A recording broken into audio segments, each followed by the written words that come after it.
Hello and welcome to yet another episode of the In News series. My name is Pooja Devedi. Today we are going to discuss and understand what are the 5 basic points or shift in India's Russia-Ukraine war outlook, we can say. We are going to see it from the Indian perspective as well as from the perspective of the Western countries. So, from the perspective of GS mains paper, second, it is important to understand the news. What is the backdrop? The position of India in this entire war. What are the 5 basic points or the shift?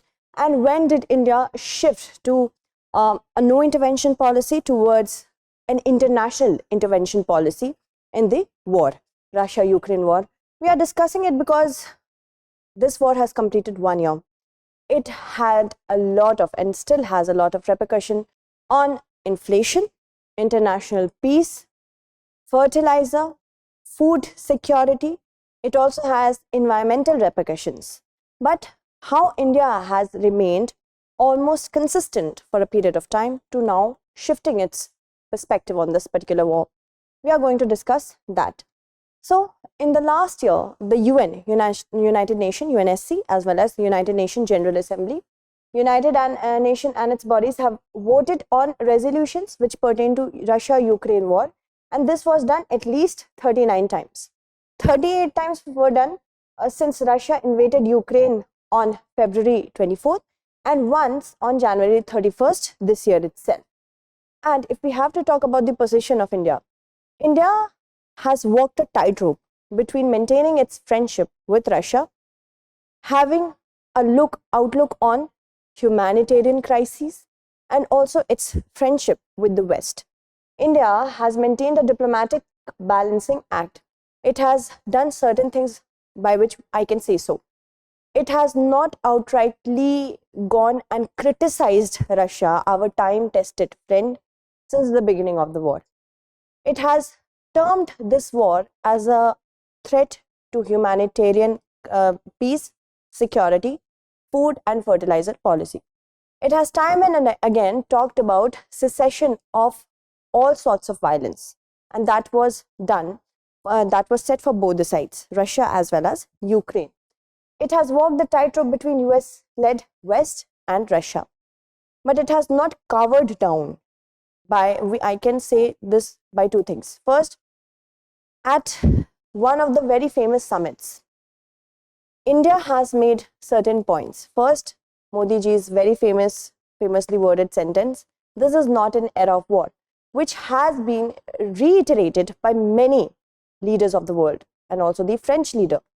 Other than that, the other famous one is by Dr. Jaishankar, External Minister of India, that Europe has to grow out of its mindset that Europe's problems are the world's problems. And again, many world leaders have reiterated that. So by these 2 sentences, we can definitely say that India has not covered down. It has kept its policy intact of non-intervention, but it has changed. I will tell you how.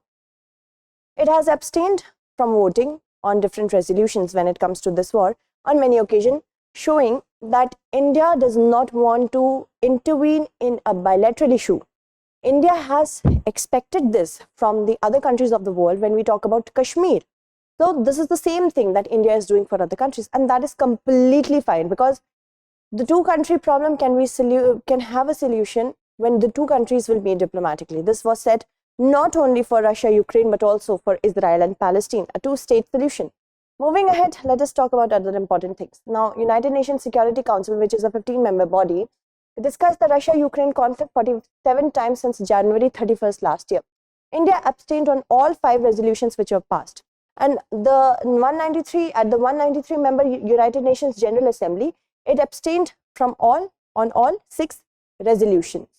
Moving ahead, now in both United Nations Security Council and United Nations General Assembly, it voted in favor of the procedural votes to allow virtual participation of Ukraine's President Volodymyr Zelensky. Now this shows how practical India is.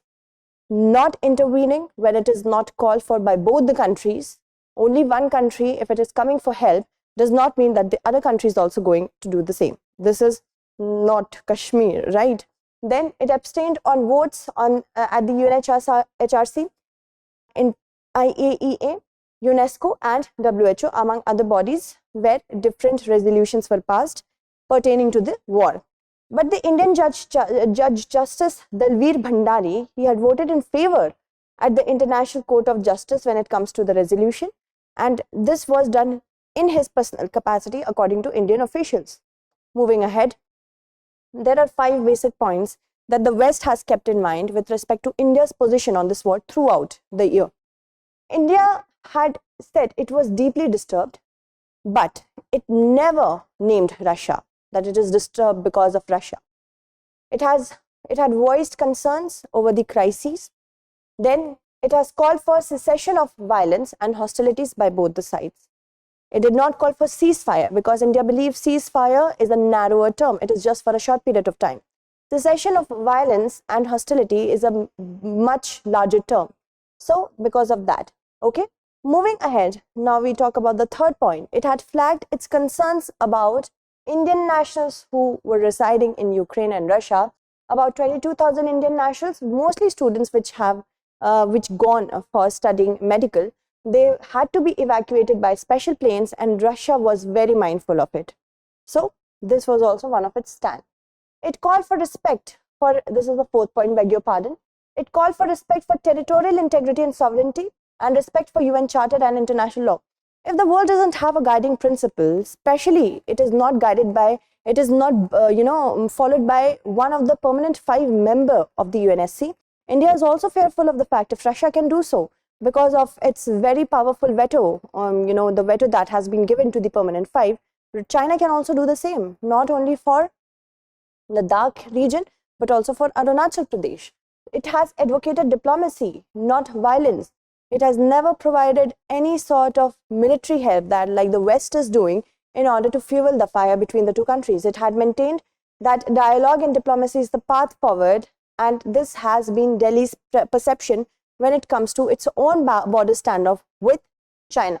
Moving on, now if we talk about the shift in the policy of this, this consistent policies changed after the Bucha massacre, when India joined the Western chorus in blaming Russia, in condemning the incident, not Russia outrightly, but the incident was, it was of course conducted by the Russian army.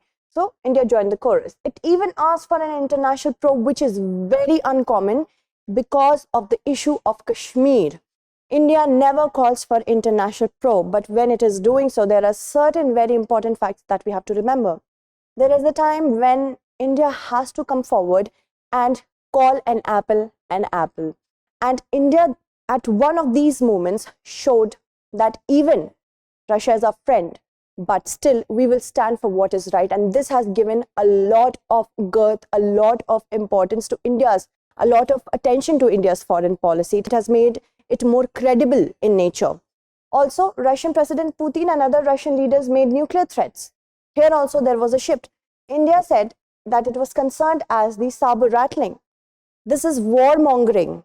This was not something India wanted from its friend. New Delhi was approached by Ukraine and other partners to intercede when the issue of food grain, being blocked was raised, and India stepped forward to help out. So India has its international policy is point on right now. Moving on, now New Delhi's position also evolved as it felt the impact of rising energy prices and the prices of commodities went up. We also were under the brunt of inflation, and rising prices of food, fuel and fertilizer is one of the clamor for the G20 summit, which is being presided over by India this year. During the virtual summit in this year itself, at the Voice of the Global South, this virtual summit, rising prices of food, fuel and fertilizer, it became a major agenda for India, especially for the Global South. It flagged the concerns of the developing and the less developed country on energy and food prices. We know that our neighbors Sri Lanka and Pakistan are under the fear of being suppressed under this particular pressure. So India is very mindful of it. So this was basically what the position of India has been, and let's see what is the way forward for this war as it completes 1 year. That's it. Thank you so much for watching.